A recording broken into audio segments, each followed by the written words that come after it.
Welcome to Counsel Culture, the Business of Law podcast brought to you by Byfield.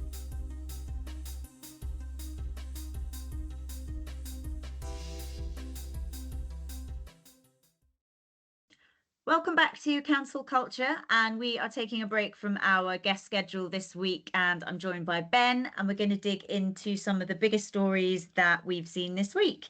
Ben, hello, how are you? I'm all right. I'm slightly husky. Haven't quite got a cold, but I've got a slightly croaky throat. So if any of our listeners hear me being slightly husky, apologies.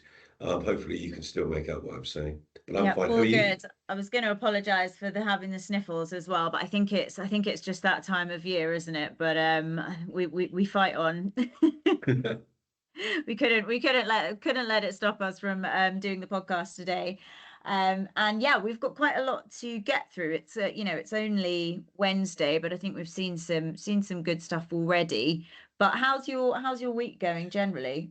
My week's been good. If I look at the last sort of 5 or 6 working days, I would argue, we've been at the heart of probably the biggest legal story, certainly in the last week, and arguably this year in terms of its symbolism. So we've been very involved working with Agreed Partners, the Nordic-based, Swedish-based private equity-backed association of business law firms in Sweden, who have expanded their platform with 2 further firms. They originally had 6 last year, and they've added in 2. So we led that transaction, piece of financial PR really, at the end of last week, which got a lot of press coverage and a lot of press interest, not least because Agreed are looking to do some deals and some bolt-ons here in the UK as well, which we know obviously other private equity funds are as well. So it's been great actually to be at the heart of, I think, what will be the biggest trend this year. We certainly talked a hell of a lot about it, didn't we? Across Counsel Culture for most of last year, looking at private equity and the legal sector, and it's great to have been part of probably, I think, definitely the first deal of 2026, but will be far from the last. So that's been really busy. It's been really good to be doing that last week. That's really exciting. And I mean, this is the first time that we've worked with them, correct? Yeah, I mean, they came into being only in the middle of last year, and they've got an ambitious growth strategy, as the nature of private equity tends to be. So yeah, and it'll be interesting. Hopefully, we get to be part of things with them going forward. But I think just looking at it a bit more broadly, this year is clearly going to be transformational in terms of ownership structures of business law firms. And the big question that everybody is asking, we don't yet know the answer, is how big are the firms going to be that take on private equity investment? We've already seen that relatively small firms are open to it, and we can all see the reasons why. But it's kind of how far up the AmLaw 100 or the legal business top 100 and the lawyer top 100 is that investment going to reach? That's a big question that everybody wants to see. There's actually a lot of, without naming names, I've seen some quite punchy, not quite arguments, but some disagreements from players in the sector about exactly that. There's a school of thought that thinks, well, the biggest firms are not really that interested, but other schools of thought where they absolutely are.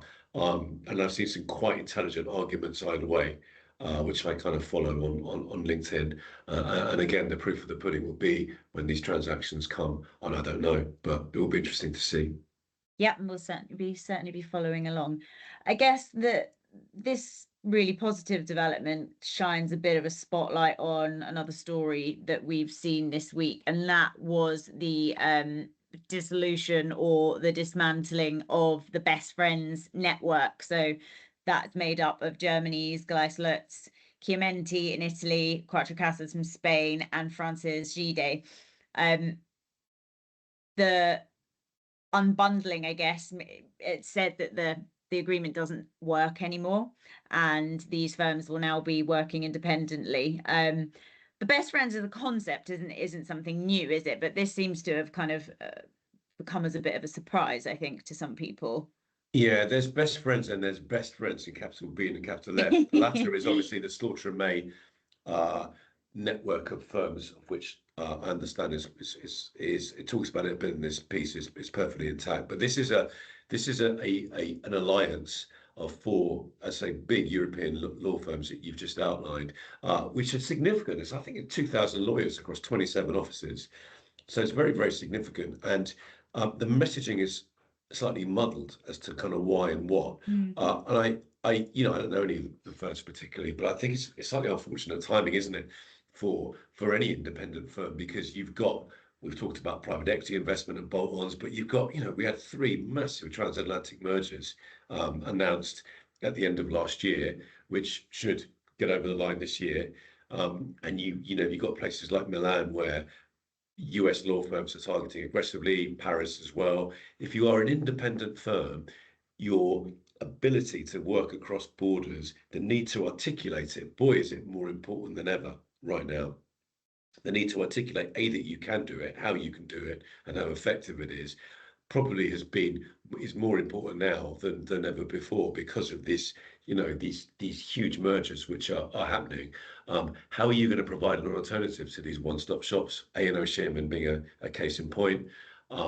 Now we know Hogan Lovells and Cadwallader. I think Hogan Lovells are pretty significant in Italy, for example, and other countries. So it's unfortunate timing, and it's slightly unfortunate that the messaging is not particularly clear from the piece. Again, we don't know any of the firms, we don't know the reasoning, but you absolutely, as an independent firm, your international reach and international approach, you need to be able to articulate it now because the competition is so fierce. So the messaging isn't particularly clear. So we've heard, the structure is no longer working, which could point to a number of things. It could be cultural fit, it could be referrals. Clients no longer want to go across different law firms. They want someone that has that global coverage. Well, I think the view that it doesn't work reminds me of when I was a student. I had a holiday job at the Daily Star, and I found myself on the film desk, where I would go along with the head of the film critic, who just happened to be my stepdad, but we will avoid that. And he let me write a review once when he was on holiday with my mum, and I can't remember what the film was, but at the end I wrote, "The film doesn't work," and the sub-editor sent it back to me.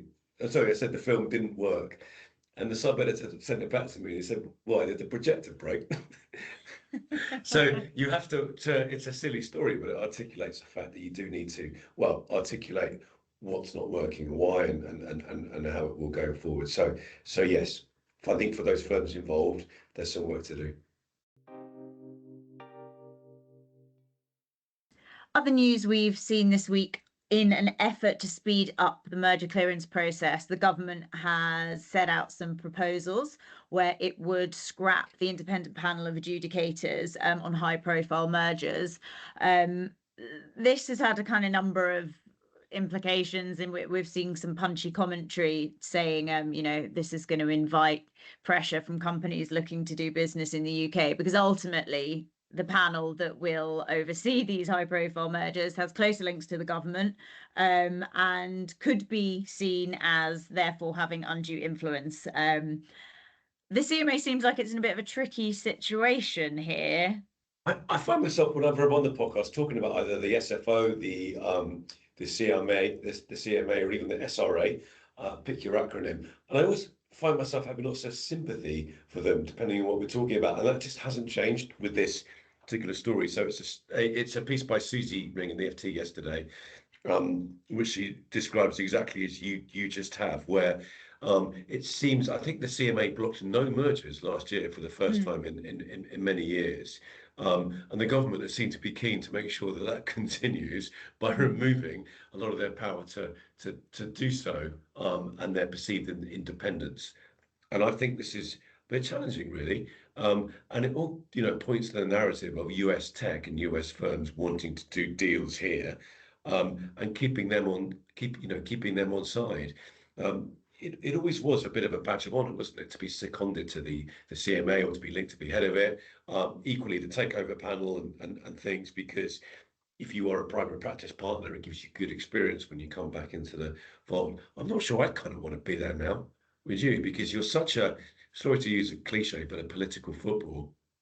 You kind of wonder what the point is of the CMA, which has always served a really, really important purpose here. I remember years ago, before I was in law, I was at Lloyds Bank and Lloyds TSB as was, and we were in significant merger talks with Abbey National, which would have been a fantastic deal for politically, but it got blocked because of, for good reasons, I think, about too much of a monopoly of current accounts and things. You question whether that would have happened today under the current regime. So, in terms of linking to the business of law, if you are a lawyer, are you really going to want to go and work there for any period of time? I'm not sure I would. No, it's going to be a really difficult line to toe, this kind of increasing trend towards deregulation and an effort to boost investment into the UK. Like we've spoken a lot, I think, about, the IPO market, and but then at the same point, the brand and the reputation of the CMA, like you said, is I would say is a good one. And if you were one of the people on this new panel, you're going to come under increasing amount of scrutiny. You wouldn't want to be papped talking to any of the big tech CEOs, or so I don't know. We don't know whether this is going to go through or not, but certainly think there's going to be a lot of more discussion before there any changes are made. Yeah, 100%, 100%. Well, let's just see how this year goes in terms of mergers and things and what tech wants to do. I mean, you've got the again, we're going to fail to make this a Trump-free zone, aren't we? But so much is going to depend on what happens, with him, isn't it? In terms of what he does with those big tech companies, and it will have a big knock-on effect here because they want to do deals here for sure. We spotted a good piece in law.com by Jack Womack, which discusses the approach by GCs of succession planning, and in particular, how much of an active role or no role at all should they play in the hiring of their successor. I think it sets out some really, really good arguments about unconscious bias in the workplace, which I think is something that's prevalent not just in the legal sector but across the board, and ways in which companies can ultimately address this and succession plan for the benefit of not only the firm but for their clients as well. Yeah, and for our GC listeners, we thought this would be an interesting one just to unpack a little bit. I love anything to do with succession in business. It's such a good topic, isn't it? And I guess you look at this on two levels, don't you? One from a GC perspective and one just generally, right? So, as you say, we've got some GC listeners, but we've got an awful lot of very senior directors of communications that listen to us as well. Some of whom have been in post for a while and might be looking to move on, and have a deep love for the firms that they've often been in for a long period of time, and are keen to make sure that succession happens in a way that works for them. I've been in that position at Chiomenti, where I was there for 7 happy years, and I was not involved in the choice of my successor at all, which is absolutely the right thing. And I think it is right that you shouldn't really be involved in choosing your successor. I can't see really how it works. I really do buy the arguments in this piece that it's very hard not to be human and try and replicate yourself, find a younger version or somebody that's quite similar. But from a GC perspective, it's very, very material, because not the main part of the job, but a huge factor is the firms which individuals have relationships with. And again, having worked in a firm of which GCs were their core audience, boy, when there was a change of GC, people mobilized around that, because every GC has their own relationships, be it with, I think we talked about this before, but be it with firms they used to work with or like or whatever else. So it can be, changes of GC can bring huge material changes for a firm's approach to a big corporate's approach to how it deals with itself legally. It can be absolutely massive. There could be a lot of pressure on that GC from the firms he or she uses to maintain that. Once they know that they're heading for the exit door. So I really like this analysis, actually, and I think it's very relevant in communications as well, and other very senior positions within firms where the temptation is always to hire somebody in a mirror image of the person that's outgoing, particularly if they're good.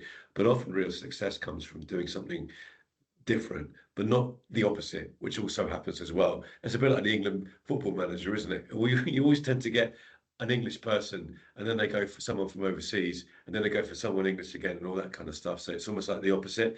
The ideal has to be somewhere in the middle, I think. And just to wrap things up, there's one more piece this week from the lawyer, and it's a really interesting piece. I think you and I have spoken about this in a bit of detail already, but Osborne Clarke's approach to data analysis around sustainability and its decarbonisation plan. So just by way of a quick summary, the firm initially brought in external consultants to look at its baseline emissions, set some targets, and after a number of years, they decided to step away from the consultant and take this in-house in order that they could really understand the data. I think it's a really interesting approach. It's not something that I've read about before in terms of a firm kind of insourcing all of this. You read a lot about outsourcing in the past. And I've come up with some really interesting and creative ways to kind of track this usage. Have you come across anything like this before, Ben? No, and I would actually urge readers to read this piece. It's by Jessica Boak, and it came out on the 19th. Because it's quite complicated. It's in the lawyer, but it's worth probably 10 minutes of people's time.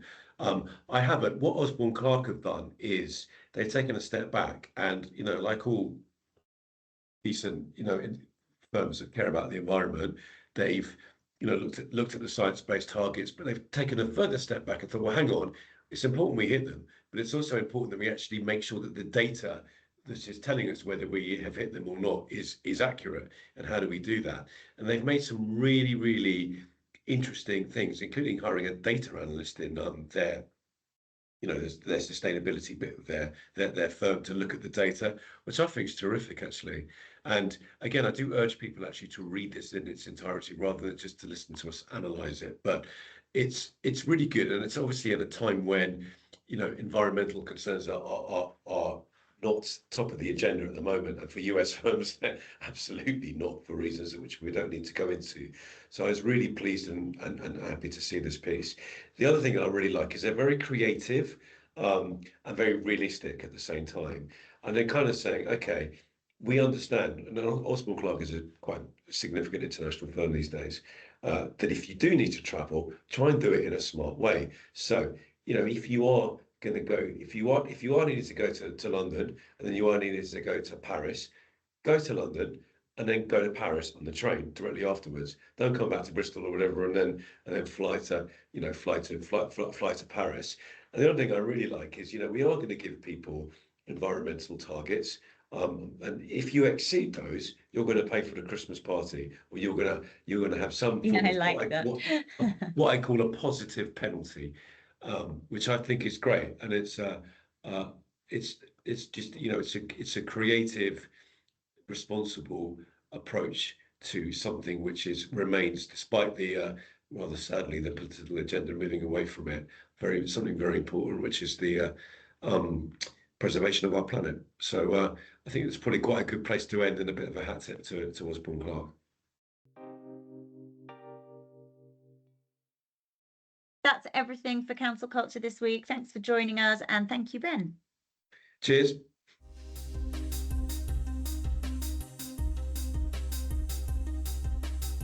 You've been listening to Counsel Culture, the Business of Law podcast brought to you by Byfield. Thanks for listening. Don't forget to subscribe and join us again next week, where we'll be discussing some more of the biggest stories in the legal sector.